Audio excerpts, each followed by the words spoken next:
మీరు చెప్పండి సార్, మీరు అసలు మీ డైలాగ్ అసలు అయితే ఏ ఊర్లో అంటే ఆ ఊర్లో పాపులర్ అవుతానే వచ్చింది. అంటే చాలా మంది నేను పెట్టిన వెంటనే ట్విట్టర్లో అదేమో నేను జనాలు నా గురించి అనుకుంటున్నారు, అదే పెట్టాను, అది కూడా అయిపోయింది. అలా మీమ్స్ కూడా వచ్చినాయి. చాలా మంది, అంటే నేను కూడా రిలేట్ అయ్యానండి దానికి. అందుకే ప్రతి ఒక్కడు వచ్చి అడుగుతుంటే నాకు కూడా అలానే అనిపించేది. సో మీకు ఎలా ఉండింది సార్ ఎక్స్పీరియన్స్ అంతా? చాలా బాగుందండి, ఎక్స్పెక్ట్ చేయలేదు. అయితే చాలా ఉత్సాహంగా చేసేవాడు సినిమా మటుకు.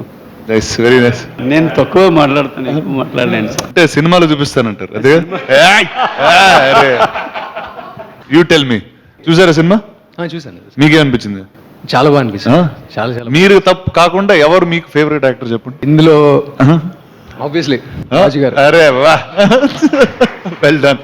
మీ పేరు చెప్పి మీ క్యారెక్టర్ చెప్పండి నాకు. ఉమామహేశ్వరరావు సార్ నా పేరు. Sir Ammoru. అండ్ ఎలా ఉండిందండి మీ ఎక్స్పీరియన్స్? ఎప్పుడు అయితే నేనంటూ తెర మీదకి వస్తానని నేను ఎప్పుడు అనుకోలేదు.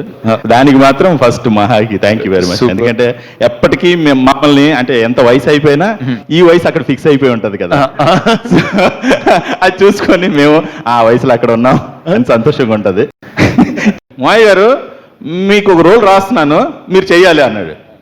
నేను ఇప్పుడు దాకా డయాస్ మీద ఎక్కటమే నాకు తెలియదు, నా వల్ల కాదేమోరా చేయలేనన్నా. లేదు మాయ గారు మీరు చేయగలరు. లేదు మీ వాయిస్, ఆ ఫేస్, ముఖ్యంగా ఏదో నా కనుబొమ్మలు బాగా ఎక్స్ప్లెయిన్ చేస్తారు, చేసి నాకు బాగా మోటివేట్ చేసి చేయగలరు. సరే నువ్వు చేయించుకో, తర్వాత ఏమైనా ప్రాబ్లం వస్తే నాది పూచి కాదని నెట్టేశా. సరే చేయండి అన్నాడు. సో షూటింగ్లో మాత్రం నాకు ఒక్క డౌట్ మాత్రం ఇప్పటికే ఉంది, తన సమాధానం చెప్పాలి నాకు. అప్పుడు అడిగాను, చెప్పలేదు, తోసేసాడు, ఇప్పుడు చెప్పాలి. అంటే నేను అరౌండ్ 50-60% షార్ట్స్, ఫస్ట్ షాట్ నాది ఓకే చేసేవాడు, ఓకే ఓకే అనేసేవాడు.